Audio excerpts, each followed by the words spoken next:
Why, hello there, old sports. To be completely honest, going into Secret of the Mimic, I had very low expectations. Even though I enjoyed Help Wanted 2, I already knew Steelwool Studios could make a good VR FNaF game, but I still had doubts about any non-VR game they could make after the mess that was Security Breach, and to a lesser extent, Ruin. But Secret of the Mimic not only pleasantly surprised me, I truly believe it tells the single best standalone story of any Five Nights at Freddy's game to date. Now, while I'm sure Scott actually communicating his story to Steelwool helped, I do want to give everyone credit for actually bringing together that story and presenting it well. Even if you have a good story, you actually have to execute on it well to make a good narrative. And I think Steelwool Studios did that for Secret of the Mimic. Now, like any Five Nights at Freddy's game, good or bad, for as many questions that are answered or discussions that are ended, there's about twice as many new ones to sort out until the next game comes along, of course, and we have to do the whole song and dance over again, but that's for later. Around the time the game came out, both right before and after, people were discussing and arguing on whether the books were canon or not, specifically the Fazbear Frights books and Tales from the Pizzaplex miniseries. Now, I'm not going to go into that whole discussion/debacle, because it could justify a video on its own, and to be honest, I had already come to a comfortable conclusion that they weren't canon to the mainline games. So, to save time, I just want to explain that while I felt like half of the fandom was arguing about that, my main interest was how Secret of the Mimic would give us more context on its titular character. Because while many things are similar between the story of the Mimic in the games and in the short story, the surrounding details can be quite different, and thus, the context is as well. The most simple example of this is how Fiona dies. In the books, she dies in childbirth, while obviously she dies much later in the game, implied to be at Fall Fest. But we do see her alive, we don't see her alive. We hear from her, and we hear that she was in David's life before she died, which would obviously be impossible otherwise. Even this detail has massive ramifications on what happens to the Mimic itself, even if the core details of the story are the same, so I feel like that's important to point out. But by the end of the game, while we still know a lot more about the game's Mimic compared to what we knew about it from only Ruin, there's still the very obvious question of how the Mimic got from A to B, at least to me of course, because maybe I'm missing something, but every ending of Secret of the Mimic seems like it almost rejects the idea that the Mimic would end up under the Pizzaplex at all for Ruin to take place as it does. Arnold's main goal throughout Secret of the Mimic is to bring the Mimic-related files back to Fazbear, and this of course is in order for them to do whatever messed up things they want with them. But by the end of the game's 3 endings, Arnold fails in some way. So somehow, the Mimic and all the stuff associated with it found their way under the Pizzaplex, or were just always there without being disturbed somehow. Either way, even if I am missing something important, it feels like it's very confusing regardless. So that brings up the question, what was the Mimic doing for over half a century after Secret of the Mimic? Because even if Fazbear Entertainment did get their grubby hands on the schematics, they didn't seem to ever do much with them. And it's not like they were being cautious after seeing what the Mimic could become. Fazbear Entertainment sees risk as a value, not a problem to be solved or minimized. Now, while my heart tells me the Mimic spent all that time playing Freddy's themed Go Fish with Old Man Consequences, there's not actually any evidence in the games to support that conclusion. So that means there's probably a different answer, unfortunately. Now, I feel very confident that either the upcoming VR update for Secret of the Mimic, or a future game will give us more concrete information on what happens to the Mimic between Secret of the Mimic and Ruin. So that just leaves us to speculate until then. So, I wanted to examine each of the 3 endings of Secret of the Mimic, and try to speculate a bit about what could have happened to the Mimic right after each of them. So with that, let's begin with our first ending.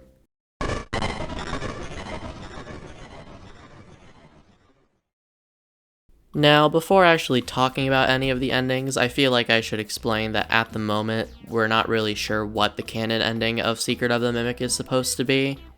That's the reason I'm not just discussing one ending and saying, okay, this is the one ending that we know is actually canon to the lore going forward, therefore I'll just explain that one.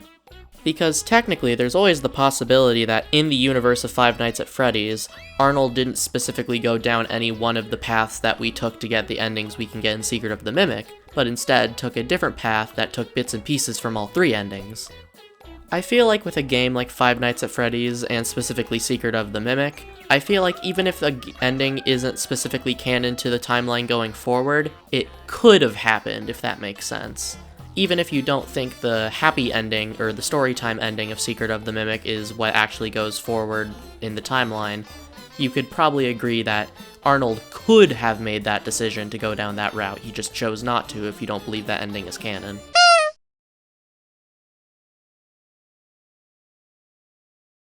Again, I just want to point out that we are not sure as the wider community which ending is supposed to be canon. Because each ending is played pretty straight, it's not like there's any ending that is kind of trying to tell you that it's a gag or a goof ending. All of the endings feel like they plausibly could have happened. Anyways, with that actually being said, if you like this video going forward, please consider liking and subscribing, and just maybe sharing this video around. I want to make more Five Nights at Freddy's videos, the algorithm just doesn't seem to want me to do that, but I'm going to keep doing it until it works, YouTube. You can't stop me. Yada yada. Anyway, subscriber plug over into the actual video.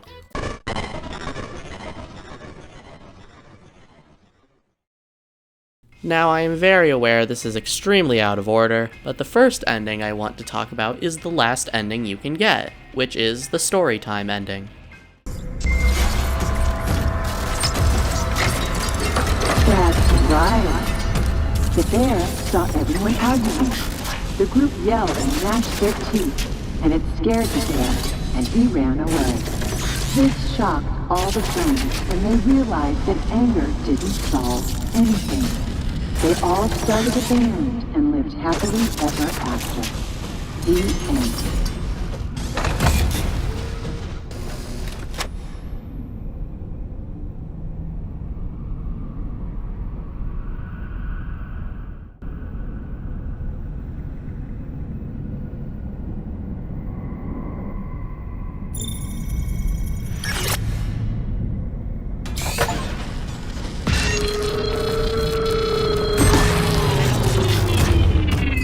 The moral of the story is that friendship is the real treasure. Now it's time for bed.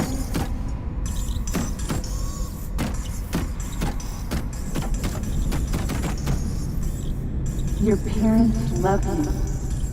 Sleep tight.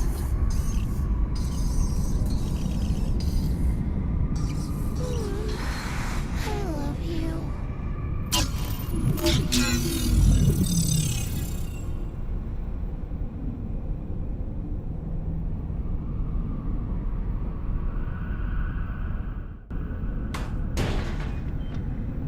Despite the fact it's the most difficult to achieve this specific ending, I think it's the easiest to explain in terms of if this is what could have happened. Because regardless of if this ending could actually happen, considering the fact you could only get it on a New Game Plus run, I do think it's very easy to explain away as probably not what happened, for the simple reason that, hey, the Mimic is still violent by Ruin, and it does not think it is David. Therefore, the ending where you make it think it's David and it gets pacified probably isn't the canon one. Also, this ending manages to pull off a very confusing feat where it feels simultaneously very conclusive and not conclusive whatsoever. Yeah, the Mimic now thinks it's David and it's fixed, which is probably what FionaBot wants, but the thing about that is that we don't know what happens to Arnold or what happens to the Mimic in the future to have it end up like it does in Ruin. Is there a way it could be broken again and then end up as it is in Ruin? Yeah, but that would just be blind guessing at that point, because we have no idea how that would happen. Because I could definitely be wrong, but my interpretation of the Moon game was that you're taking all of these pieces of just stuff around the costume manor that has David's agony kind of littered all over it, and then you bring that all into one place, and then use the information kind of stored within that to fix the Mimic. And I guess I feel like that feels like it would work. If anything would work, that would work. So if that didn't work, or it gets undone, it would make this whole ending feel very pointless. Ultimately, I feel like the storytime ending is kind of like an idealistic version of what could have happened. This is what would have happened if everything went perfectly. Arnold, for some reason, stays behind and fixes the Mimic, despite it chasing him and attacking him all night long, despite not knowing why he would even be doing that. And the Mimic gets fixed, goes in, or like turns into David, sort of, and then goes to sleep. But we don't even know what would happen to Arnold after that. Would he take the Mimic home with him? Would he take the schematics with him? It just feels like there's too many holes in this ending for it to be followed up on. But again, that's just my opinion. If you have different thoughts, please share them down below, because I feel like I don't have the right grasp on this ending, so if someone can explain it to me in a way that makes it make more sense, I would definitely be open to that.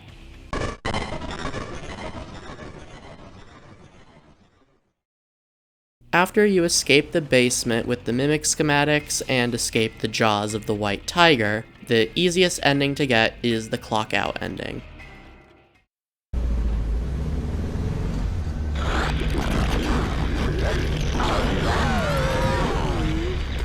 Arnold, there you are. We've been trying to get a hold of you all night. Why didn't you answer? Fazbear Entertainment has no other option but to let you go. What? I just talked to you. You told me to give you the data diver and I could go home. So you admit it? You misplaced company property. No, I gave it to you. Fazbear Entertainment will hold you personally responsible for lost or stolen property. What did you expect would happen? I did everything you told me to. Don't call us. Our lawyers will be calling you.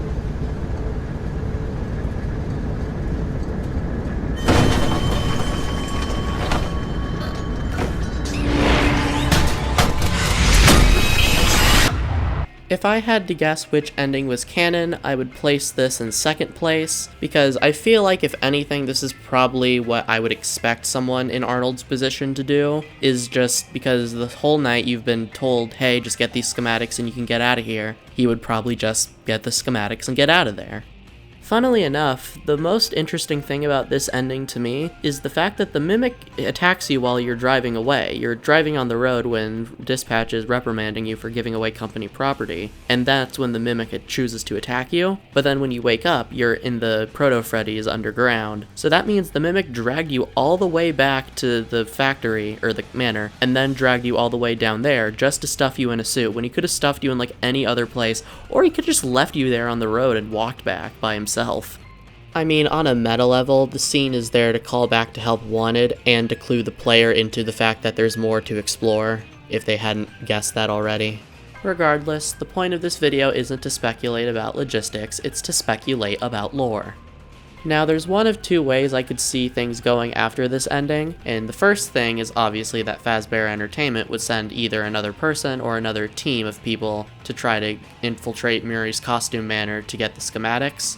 But considering from their perspective they heard Arnold just gave away the data diver with the information on it, it might just not be worth it to them anymore, or they might just decide to cut their losses. But they also just could, again, like I said, try to send another person in there and hope they don't get double-crossed, from their perspective at least.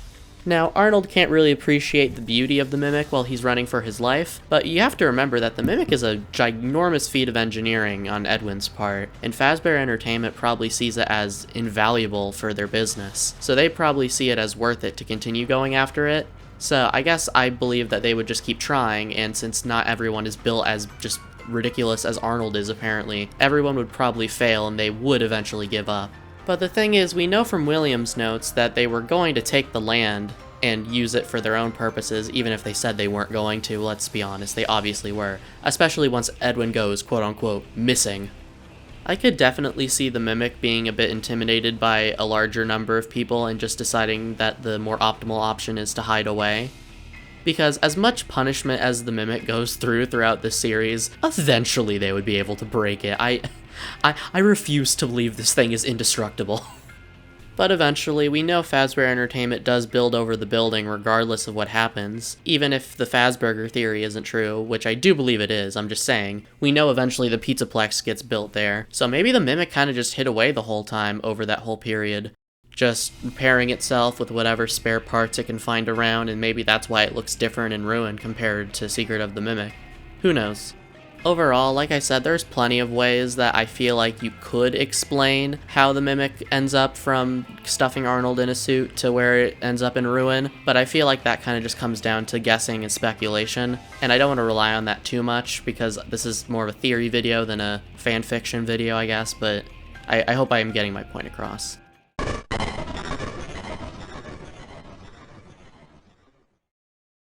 And last of all, to end off this section, the third and final ending I'll be talking about in this video is the unfinished business ending, where you take the data diver and ultimately get killed by the Mimic, or maybe you're not killed, it's not clear. Your van gets destroyed and the Mimic takes your data diver, leaving you for dead. That ending. So, remember the name Murray when you think fun. We're not going anywhere. Drive safe.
Now, personally, if someone kicked me in the shins and put a gun to my head and asked me which ending to Secret of the Mimic was canon, I would be a bit surprised that they were being that extreme over an ending to a video game, but I would ultimately have to choose this ending.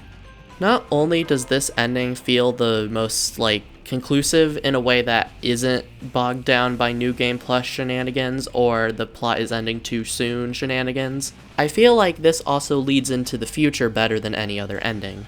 Because the reason Fiona Bot is enlisting Arnold's help anyways is because she doesn't have access to the admin wing, and presumably neither does M2. And the thing is, she's seen all night that Arnold is basically unstoppable somehow, so she figures, hey, if anyone can get to that admin wing where Edwin is, it's probably this idiot. Also, you know how I went on that whole spiel about how eventually, regardless of if Fazbear Entertainment keeps sending technicians in to try to get the data diver information, eventually they're just going to bulldoze the manor and just take whatever they want and build whatever they want on top of that land. And hey, it's going to be a lot easier to not only build something on that land if the building is burned to the ground thanks to Arnold, but Fazbear Entertainment's probably also going to get a nice little insurance payout for all of that, which I'm sure they're not going to complain about. I would also like to point out that due to the framing of the scene, we're not exactly sure where the Mimic is going back to, because it could be going into the forest, it could, and is probably most likely going back to the burned down ruins of the Costume Manor, just because that's all it knows. Even if its home is destroyed, it's still the only place it can really go. But regardless, unlike the storytime ending where we spend most of that ending trying to fix the Mimic and restore it into David, it feels like if this ending got undone or shifted around in any certain way, it wouldn't feel like as much of a kick in the pants. Because if we basically solve the problem of the Mimic at the end of this game and then it gets undone for some reason, that would feel like the whole game was pointless. But if that isn't canon, and the canon ending is the Mimic just wandering away into the sunset, still broken, that leaves open a door for the future, for whatever direction they want to go with. So I guess my point is that this specific ending strikes a good balance between being satisfactory for the narrative of Secret of the Mimic individually, while also leaving the door open and having ways the story can continue. Like I said earlier though, we have no confirmation of whatever the true ending actually is. We can only make educated guesses, because ultimately Scott and Steelwool can add anything into the story that can justify any of these endings being the canon one, regardless of how actually good it is. Even if the direction the story goes in isn't satisfying or doesn't make sense or doesn't give very many good story opportunities, it can still happen. As long as whoever's in charge makes that decision, that's the direction the story will go in. Like, just look at Security Breach. Now, I hope the horrible communication issues that made that game the way it was have been solved by now, but again, you never know. And at any moment, if a decision is made to take the story in one direction, that's the direction the story will go. And as seen with the fact that Security Breach is still canon and they're still trying to continue on from there, they're not just going to retcon a whole game out of existence, regardless of if it's unpopular or poorly written.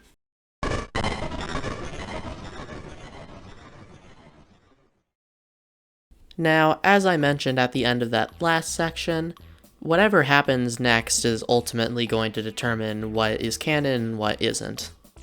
At the time of recording this audio, there's only about 10 days left until the VR update for Secret of the Mimic, and I wouldn't be surprised if we got some lore tidbits here or there. I wouldn't expect nothing major, but I wouldn't be surprised if we got something that's like equivalent to the little Security Breach Easter egg that you can find in Help Wanted, where you exit the door and you can see the building being built, or like something on that level. Probably hinting towards the next game in the series, if I were to guess. Also, keep in mind the fact that this isn't all of the Mimic story we're ever going to get, because just as I assume we're going to get things going forward in the timeline, so post-Ruin games or post-Ruin stories that explore what the Mimic is up to, I would guess we have at least one or maybe two more games before then, or I mean like in between Secret of the Mimic and Ruin to explore what the Mimic was up to during that time. Or maybe they don't, and it's just not important, like what I think it's important of what Michael or Henry were doing for their time that isn't accounted for in the timeline, but obviously it isn't important enough for us to know, or it's meant to be irrelevant. So I wouldn't be surprised if maybe that's something they did for the Mimic, where it kind of just boils down to it was hiding in the woods for 20 years or something, I don't know. I could see them going in that direction, even if that's not the direction I would like it to go, if that makes sense. Because I think sometimes it's easy to forget that the Mimic isn't just some side villain, it's supposed to be on par with William. Now, will it ever be as big or as popular as William? Probably not, but I'm guessing Scott and Steelwool will probably try. So, since William had a whole saga of 6 or 7 games where he was wreaking havoc, I wouldn't be surprised if the Mimic got just as much as that. I guess my point is just that we have a lot of time left with the Mimic, if I were to guess. I highly doubt its story is close to being over. I've mentioned this in a previous video, but I don't really like the idea of a full-on Fredbear's game, but I could definitely see some sort of like Ruin-sized DLC for Secret of the Mimic or something like that, where we explore Fredbears or like a Fall Fest that is happening around the Fredbears building, so we could spend some of the game outside, we could spend some of it in Fredbears. I don't know. I guess I just mean like, even if I don't believe that Fredbears could support a whole game by itself, I feel like it could definitely work as like a mini area or a side objective in a other part of a game. I think an environment like Fredbears, again, even if it can't carry a whole game, definitely does have enough going for it to flesh out certain parts of the Mimic or how it relates to other characters, or give it an excuse to interact with other characters, like maybe William Afton or his brother Billiam Afton. I think someone else has already made that joke. William and Billiam just rhyme, so I apologize. I think I'm just remembering a joke that is not mine to be telling. My apologies. And with that, I think it's time to start wrapping up the video because I'm going insane. I apologize if that last section of the video went off the rails a teensy tiny little bit. But regardless, I hope you enjoyed the video. I hope this was worth your time. I'm trying to find a good balance on video length because I don't want the videos to be too short, but I also don't want to be too long. So, Hopefully I'm finding a good middle ground. Of course, I'd like to also thank you all for supporting me, and I would especially like to thank Golden1, Somebody, Wally73, Sven Biscuit, and Amara98 for their continued financial support. It means the world to me, truly.